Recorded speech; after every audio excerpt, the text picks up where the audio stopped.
ខ្ញុំបាទសូមធ្វើការអនុញ្ញាតគោរពនិងជម្រាបសួរពុកម៉ែបងប្អូននិងទស្សនិកជនជាទីគោរពថ្ងៃនេះជួបជាមួយនឹងខ្ញុំបាទ MC Play ខ្ញុំបាទសូមលើកយកនៅជោគជាតារាសីប្រចាំថ្ងៃច័ន្ទថាតើនៅក្នុងថ្ងៃច័ន្ទនេះដួងរាសីរបស់ពុកម៉ែបងប្អូនប្រែប្រួលផ្លាស់ប្ដូរទៅជាយ៉ាងដូចម្ដេចនោះដើម្បីកុំឲ្យខាតពេលវេលាយូរនោះសូមអញ្ជើញរីករាយសន្តាប់ជាមួយនឹងខ្ញុំបាទដូចតទៅសម្រាប់អស់លោកអ្នកដែលកើតឆ្នាំជូតកណ្ដុរឧបរាជចិញ្ចឹមនាំលៀបនាំសុភមង្គលប្រាថ្នាអ្វីបានសម្រេច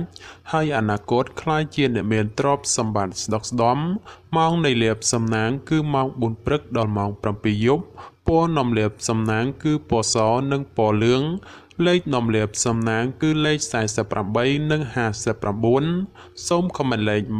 168យកលៀបសម្បត្តិទេវតាទ្រព្យមានបារមីស័ក្តិសិទ្ធិណាស់សេចេញភ្លាមទំនាយទេឆាត់បំផុតនិងមានសំណាងល្អនិងប្រទានសម្បត្តិមហាសិទ្ធិមានលៀបមានជ័យមានលុយចូលហោហៀសម្រាប់ឆ្នាំជូតនៅថ្ងៃនេះផ្ដល់ផលល្អសម្រាប់ការសម្រេចចិត្តការងារឬបណ្ដាក់ទុនរកស៊ីក្នុងរឿងអ្វីមួយពីព្រោះថាផលជាផ្លែផ្កាឆ្លើយតបមកវិញគ្រាន់ជាទីកប់ចិត្តជានិច្ចបើជាអ្នកប្រកបមុខរបររកស៊ីជួញដូរការលក់ចេញទិញចូលគ្រាន់រស់រវើកគួសមហើយបើចង់ចរចារឿងទំនិញអ្វីមួយផងតែងតែអាចសម្រេចជាប់ចង់ជាប់ដើមដោយក៏បំណងរីឯបញ្ហាគូគ្រងប្តីប្រពន្ធឬគូស្នេហ៍កំឡោះក្រមុំមានការរីកលូតលាស់ទៅមុខហើយបើមានការចង់ផ្សំផ្គុំគ្រួសារផងជាឱកាសល្អប្រពៃបំផុតសម្រាប់អស់លោកអ្នកដែលកើតឆ្នាំឆ្លូវកូននាំលៀបនាំជ័យនាំសុភមង្គលប្រាថ្នាអ្វីបានសម្រេចហើយអនាគតក្លាយជាអ្នកមានទ្រព្យសម្បត្តិស្ដុកស្ដម្ភម៉ោងនាំលៀបសំណាងគឺម៉ោង5ព្រឹកដល់ម៉ោង6ល្ងាចពណ៌នាំលៀបសំណាងគឺពណ៌សនិងពណ៌ក្រហមលេខនាំលៀបសំណាងគឺលេខ11និងលេខ61សូមខមមិនលេខ168យកលៀបសម្បត្តិទេវតាទ្រព្យមានបារមីស័ក្តិសិទ្ធិណាស់សេចេញភ្លាមទំនាយទេឆាត់បំផុតនិងមានសំណាងល្អនិងប្រទានសម្បត្តិមហាសិទ្ធិមានលៀបមានជ័យមានលុយចូលហោហៀចំពោះឆ្នាំឆ្លូវនៅថ្ងៃនេះលោកអ្នកធ្វើអ្វីក៏ដោយតែងតែភ្លឺថ្លានិងជួបតែសេចក្តីសោមនស្សច្រើនលោកអ្នកអាចសម្រុកការងារបានហើយពីព្រោះថាផលជាផ្លែផ្កាតែងហោចមកវិញគួរជាទីកក់ក្ដៅចំណែកបើជាអ្នកប្រកបមុខរបររកស៊ីជួញដូរអាចតេទៀងអតិថិជនចាស់ឬក៏អតិថិជនថ្មីឲ្យចូលមកបានគួរជាទីកប់ចិត្តជាពិសេសបើចង់ផ្លាស់ប្ដូរមុខរបរថ្មីតែងតែអាចសមដោយប្រកបជានិច្ចសម្រាប់ការធ្វើដំណើរទីជិតឆ្ងាយជួបភាពសុខដុមទាំងពេលទៅនិងពេលត្រឡប់មកវិញរីឯសេចក្តីស្នេហាកំឡោះក្រមុំមានភាពផ្អែមល្ហែមនិងមានការចម្រើនលូតលាស់ទៅមុខជានិច្ចសម្រាប់អស់លោកអ្នកដែលកើតឆ្នាំខាលខ្លាសិទ្ធិចិញ្ចឹមមានប្រាជ្ញាឆ្លាតវៃមានគំនិតភ្លឺថ្លាហើយអនាគតក្លាយជាអ្នកមានអំណាចនិងទ្រព្យសម្បត្តិស្ដុកស្ដម្ភម៉ោងនាំលៀបសំណាងគឺម៉ោង5ព្រឹកដល់ម៉ោង7យប់ពណ៌នាំលៀបសំណាងគឺពណ៌សនិងពណ៌ផ្កាឈូកលេខនាំលៀបសំណាងគឺលេខ21និងលេខ82សូមខមមិនលេខ168យកលៀបសម្បត្តិទេវតាទ្រព្យមានបារមីស័ក្តិសិទ្ធិណាស់សេចេញភ្លាមទំនាយទេឆាត់បំផុតនិងមានសំណាងល្អនិងប្រទានសម្បត្តិមហាសិទ្ធិមានលៀបមានជ័យមានលុយចូលហោហៀចំពោះឆ្នាំខាលនៅថ្ងៃនេះដួងរាសីឡើងខ្ពស់ដូចនេះលោកអ្នកអាចសម្រុកការងារពេញទីបានហើយពីព្រោះថាផលល្អកំពុងរងចាំសម្រាប់ការងារសពគ្រប់បែបយ៉ាងបើទោះបីជួបភាពលំបាកលំបិននឹងត្រូវការពេលវេលាក្តីតែក៏អាចមានលទ្ធផលល្អជានិច្ចចំណែកអ្នកប្រកបមុខរបររកស៊ីជួញដូរបើលោកអ្នកចង់បើកមុខរបរថ្មីឬផ្លាស់ប្ដូរទីកន្លែងជួញដូរតែងតែផ្ដល់ផលល្អមកវិញជានិច្ច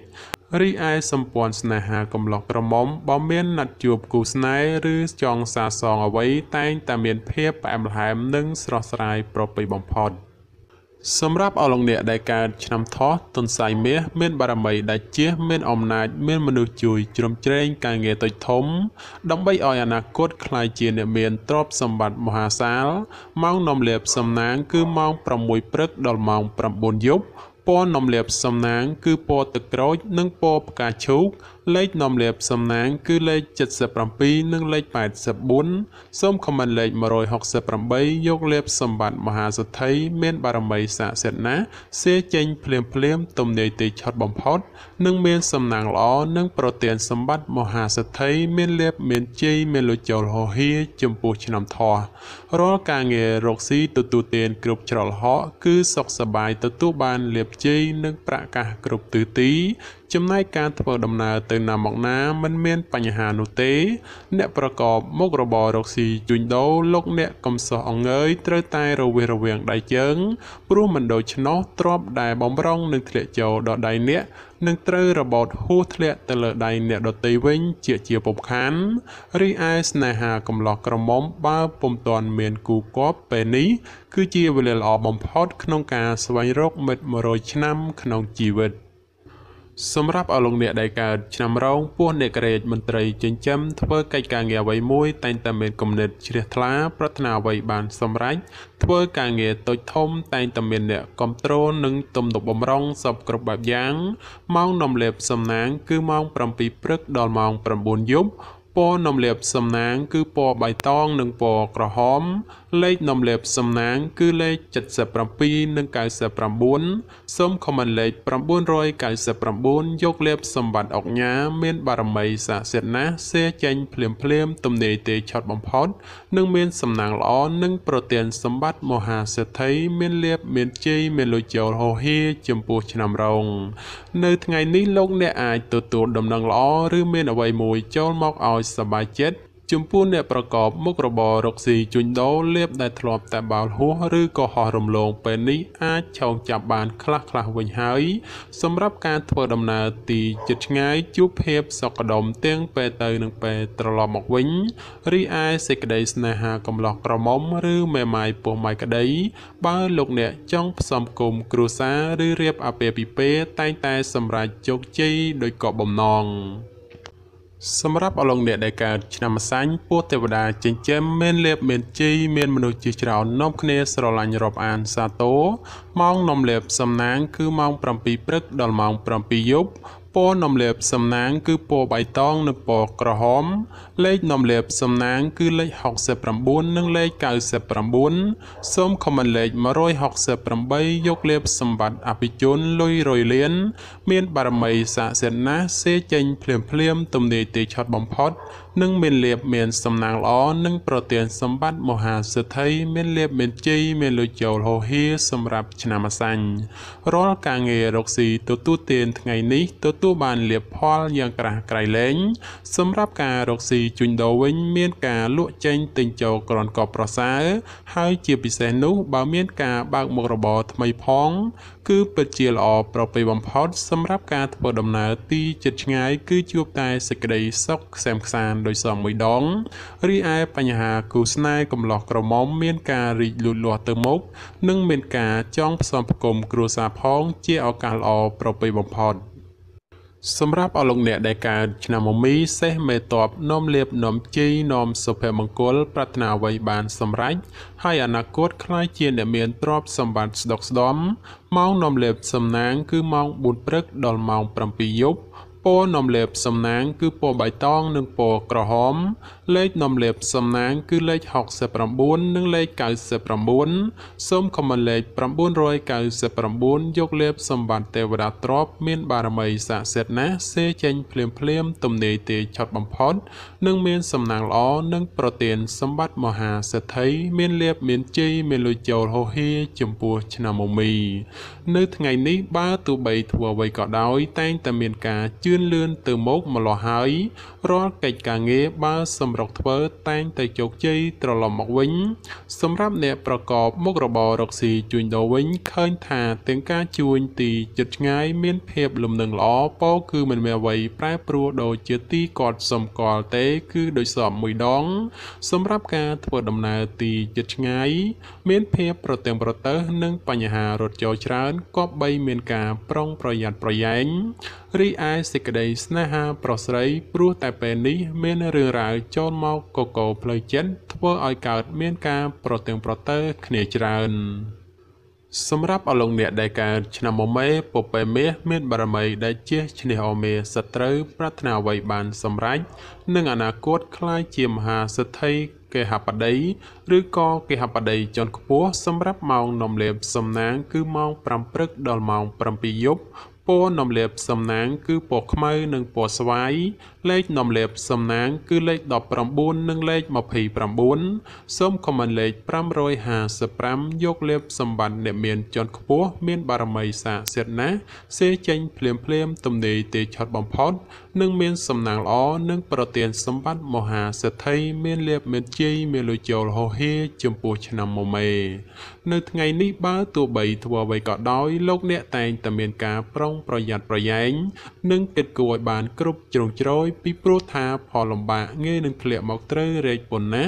សម្រាប់អ្នកប្រកបមុខរបររកស៊ីជួញដូរការជួញទីជិតឆ្ងាយក្នុងថ្ងៃនេះមានភាពប្រទែងប្រទែងច្រើននិងជាពិសេសឲ្យប្រយ័ត្នមានការចំនួនវិវាទកើតឡើងសម្រាប់ការធ្វើដំណើរទីជិតឆ្ងាយពុំសូវមានសុវត្ថិភាពទេជាពិសេសប្រយ័ត្នប្រយែងក្រុមមនុស្សយាយីឈ្នានីសដោយប្រការណាមួយរីឯបញ្ហាសេចក្តីស្នេហាកំឡោះក្រមុំគប្បីយកភាពចាញ់ឈ្នះដាក់ក្នុងចិត្តច្រើនពេកបើពុំនោះទេនឹងកើតមានភាពរកាំរកោសឥតឈប់ឈរឡើយសម្រាប់អលងអ្នកដែលកើតឆ្នាំវោកស្វាមន្ត្រីចិញ្ចឹមនាំលៀបនាំជ័យនាំសុភមង្គលប្រាថ្នាអ្វីបានសម្រេចហើយអនាគតខ្លាចជាអ្នកមានទ្រព្យសម្បត្តិស្ដុកស្ដំម៉ោងនាំលៀបសំណាងគឺម៉ោង5ព្រឹកដល់ម៉ោង6ល្ងាចពណ៌នំលាបសំណាងគឺពណ៌ខ្មៅនិងពណ៌សលេខនំលាបសំណាងគឺលេខ01និងលេខ69សូមខមមិនលេខ999យកលេបសម្បត្តិមហាសំពៅលួងមានបារមីសាសិទ្ធណាស់សេចេញភ្លាមទំនេរទេឆត់បំផុតនិងមានសំណាងល្អនិងប្រទានសម្បត្តិមហាសិទ្ធិមានលេបមានជ័យមានលុយចូលហោហៀចំពោះឆ្នាំវោកនៅថ្ងៃនេះដំណើរជីវិតរបស់អស់លោកអ្នកភ្លឺថ្លាហើយធ្វើអ្វីក៏តែងតែមានភាពសុខដុមនិងពុំមានក្រុមមនុស្សតាមយាយីច្រើននោះដែរសម្រាប់លោកអ្នកដែលប្រកបមុខរបររកស៊ីជួញដូរក្នុងថ្ងៃនេះមានការរីកលូតលាស់គួរសមហើយបើចង់ពង្រីកមុខរបរថ្មីឬមានការបណ្ដាក់ទុនរកស៊ីក្នុងរឿងអ្វីមួយផងតែងតែផ្ដល់ផលល្អមកខ្លួនវិញយ៉ាងកប់ប្រសើររីឯសម្ព័ន្ធស្នេហាកំឡោះក្រមុំឬមេម៉ាយពោះម៉ាយក្តីជួបភាពរកាំរកោសនិងមិនសូវទុកចិត្តគ្នាប៉ុន្មានទេគឺមានភាពប្រច័ណ្ឌកំពុងចូលលុកលុយច្រើនសម្រាប់អស់លោកអ្នកដែលកើតឆ្នាំរកាមន់មាសមន់ប្រាក់នាំលៀបនាំសំណាងអបរាជចិញ្ចឹមមានលៀបសំណាងឈ្នះអស់មេសត្រូវប្រាថ្នាអ្វីបានសម្រេចហើយអនាគតខ្លាយជាអ្នកមានទ្រព្យសម្បត្តិស្ដុកស្ដំសម្រាប់ម៉ោងនាំលៀបសំណាងគឺម៉ោង8ព្រឹកដល់ម៉ោង7យប់ពណ៌នំលេបសំណាងគឺពណ៌លឿងនិងពណ៌ផ្កាឈូកលេខនំលេបសំណាងគឺលេខ01និងលេខ69សូមខមមិនលេខ999យកលេបសម្បត្តិអ្នកមានជាន់ខ្ពស់មានបារមីសាសិទ្ធណាស់សេចេញភ្លាមទំនេរទេឆត់បំផុតនិងមានសំណាងល្អនិងប្រទានសម្បត្តិមហាសិទ្ធិមានលេបមានជ័យមានលុយចូលហោហៀចំពោះឆ្នាំរកានៅថ្ងៃនេះបើទោះបីធ្វើអ្វីតែងតែមានការជឿនលឿនគួរសមហើយរាល់កិច្ចការងារបើសម្រុកធ្វើតែងតែបានជោគជ័យត្រឡប់មកវិញសម្រាប់អ្នកប្រកបមុខរបររកស៊ីជួញដូរវិញឃើញថាការជួញដូរទីជិតឆ្ងាយមានភាពលំនឹងល្អពោលគឺមិនមានអ្វីប្រែប្រួលគឺជាទីកត់សម្គាល់នោះទេសម្រាប់ការធ្វើដំណើរទីជិតឆ្ងាយមានភាពប្រទើងប្រទើសនិងបញ្ហារត់ចោលច្រើនក៏បីមានការប្រុងប្រយ័ត្នប្រយែងរីឯសេចក្តីស្នេហាប្រុសស្រីព្រោះតែពេលនេះមានរឿងរ៉ាវចូលមកកកផ្លូវចិត្តធ្វើឲ្យកើតមានការប្រទើងប្រទើសគ្នាច្រើនសម្រាប់អស់លោកអ្នកដែលកើតឆ្នាំចោសនៈនំលៀបនាំសំណាងឧបរាជចិញ្ចឹមមានសំណាងឈ្នះអស់មេសត្រូវប្រាថ្នាអ្វីបានសម្រេចហើយអនាគតខ្លាចជាមហាសិទ្ធិគេហបតីឬក៏អភិជនជាន់ខ្ពស់ម៉ោងនំលៀបសំណាងគឺម៉ោង8ព្រឹកដល់ម៉ោង7យប់ព ពណ៌នំលេបសំណាងគឺពណ៌លឿងនិងពណ៌ទឹកក្រូចលេខនំលេបសំណាងគឺលេខ45និងលេខ66សូមខមមិនលេខ168យកលេបសម្បត្តិមហាសទ្ធិអ្នកមានជាន់ខ្ពស់មានបារមីស័ក្តិសិទ្ធិណាស់សៀងចេញភ្លាមទំនេរទេឆត់បំផុតនិងមានសំណាងល្អប្រទានសម្បត្តិមហាសទ្ធិមានលៀបមានជ័យមានលុយចូលហោហេចំពោះឆ្នាំចោនៅថ្ងៃនេះដំណើរជីវិតរបស់អស់លោកអ្នកល្អប្រសើរហេតុនេះទោះបីធ្វើអ្វីឃើញថាជឿនលឿនទៅមុខនិងហុចផលជាផ្លែផ្កាត្រឡប់មកវិញគ្រាន់ជាទីកប់ចិត្តសម្រាប់អ្នកប្រកបមុខរបររកស៊ីជួញដូរមិនថាការជួញដូរទីជិតឆ្ងាយតែងតែហុចផលនិងប្រមូលផលចំណេញត្រឡប់មកវិញគួរជាទីកក់ក្ដៅទោះបីជាយ៉ាងណាការធ្វើដំណើរចូលប្រយ័ត្នបញ្ហាមិនល្អរត់ចូលនាំពិបាកទប់ទល់មួយចំនួនផងដែររីឯសេចក្តីស្នេហាកំឡោះក្រមុំមានភាពផ្អែមល្ហែមនិងស្រស់ស្រាយល្អចំពោះគ្នាប្រពៃបំផុតសម្រាប់អស់លោកអ្នកដែលកើតឆ្នាំកុរជ្រូកនាំលេបនាំជីនាំសុភមង្គលប្រាថ្នាអ្វីបានសម្រេចហើយអនាគតខ្លាយជាអ្នកមានទ្រព្យសម្បត្តិស្ដុកស្ដម្ភម៉ោងនាំលេបសំណាងគឺម៉ោង4ព្រឹកដល់ម៉ោង7ល្ងាចពណ៌នាំលេបសំណាងគឺពណ៌សនិងពណ៌លឿងលេខនាំលេបសំណាងគឺលេខ09និងលេខ62សូមខមមិនលេខ999យកលេបសម្បត្តិទេវតាទ្រព្យមានបារមីស័ក្តិសិទ្ធិណាស់សេចេញភ្លាមទំនេរទេឆត់បំផុតនិងមានសំណាងល្អនិងប្រទានសម្បត្តិមហាសទ្ធិមានលៀបមានជ័យមានលុយចូលហោហេចំពោះឆ្នាំកុរក្នុងថ្ងៃនេះទោះលោកអ្នកប្រកបកិច្ចការងារអ្វីក៏ដោយក៏អាចចាប់ផ្ដើមពេញដៃពេញជើងបានហើយចំពោះបញ្ហាការងារប្រកាសនិងសុខភាពមិនចោទជាបញ្ហានោះទេនិងបើមានការឈ្មោះតែងតែជួបសេចក្តីសម្រេចដោយគោលបំណងចំពោះអ្នកប្រកបមុខរបររកស៊ីជួញដូរវិញមានការលំបាកក្នុងការរកផលចំណូលបន្តិចព្រោះតែមានការប្រជែងគ្នាច្រើនហើយជាពិសេសប្រយ័ត្នប្រយែងមានចំនួនវិវាទព្រោះតែការដណ្ដើមអតិថិជនគ្នារីឯសេចក្តីស្នេហាប្រស្រីមានភាពផុយស្រួយចំនួនវិវាទណាស់ហើយបើចេះអត់ឱនឲ្យគ្នាខ្លះទើបអាចគេចផុតពីរឿងរ៉ាវចម្រងចម្រាស់ទាំងពួងទៅរួចបាទចំពោះជោគជាតារាសីប្រចាំឆ្នាំទាំង12ខ្ញុំបាទក៏សូមបញ្ចប់ត្រឹមតែប៉ុណ្ណេះជាចុងក្រោយខ្ញុំបាទក៏សូមអរគុណដល់ពុកម៉ែបងប្អូនដែលតែងតែចំណាយពេលវេលាដ៏មានតម្លៃមករីករាយសន្តាប់នៅហោរាសាស្ត្រពី Channel របស់ខ្ញុំបាទហើយខ្ញុំបាទក៏សូមអរគុណនិងសូមជម្រាបលា